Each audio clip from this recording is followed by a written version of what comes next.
Oke, jadi gue baru aja selesai meeting dengan notaris yang ngurusin penyertifikatan tanah Girik yang tadi gue ceritain, yang dari Girik mau jadi sertifikat.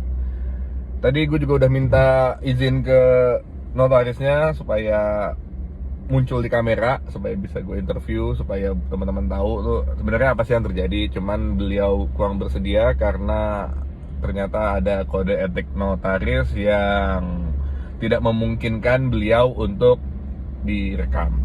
Jadi saya rangkum aja sebenarnya apa sih yang terjadi.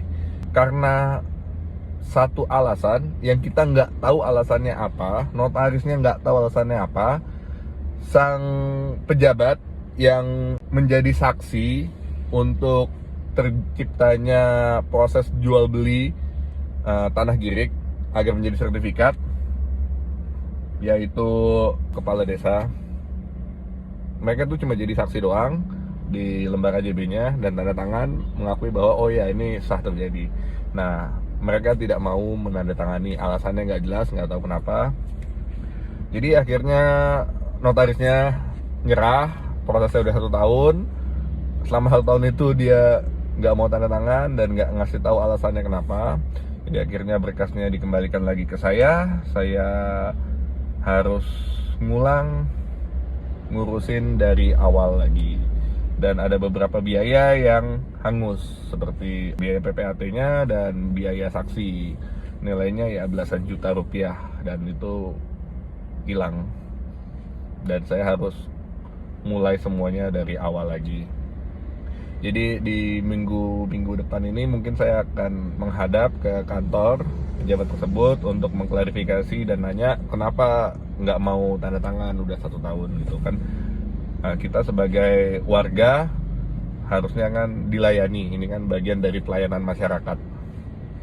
Nah, itulah cerita saya kenapa saya sebel banget transaksi jual beli tanah yang statusnya itu masih Girik AJB.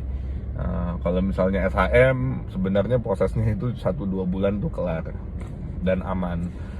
Nah, makanya saya nyaranin banget buat teman-teman yang mau beli tanah, usahain banget belinya yang SHM aja. Tapi nih, semisal nih kalian nemu tanah incaran kalian yang mana setelah kalian lihat ini potensinya bagus banget, lokasinya bagus banget, potensial cash flow-nya bagus, pokoknya kalian udah suka banget, udah feeling banget, tapi status tanahnya itu Girik gitu. Gimana?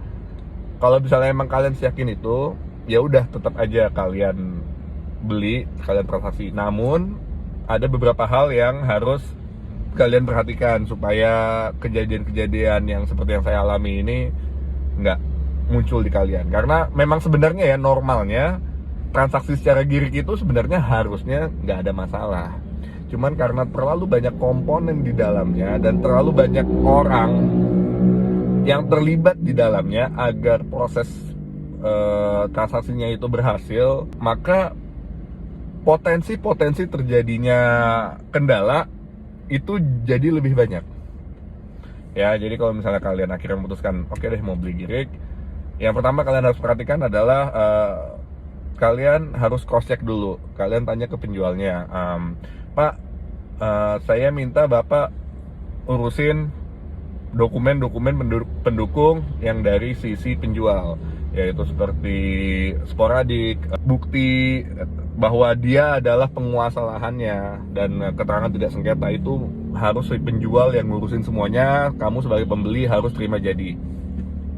Nah, lalu kamu konsultasi lagi ke notaris, ke PPAT setempat, apakah dokumen-dokumennya itu udah lengkap, udah sah, udah bisa untuk dijalankan.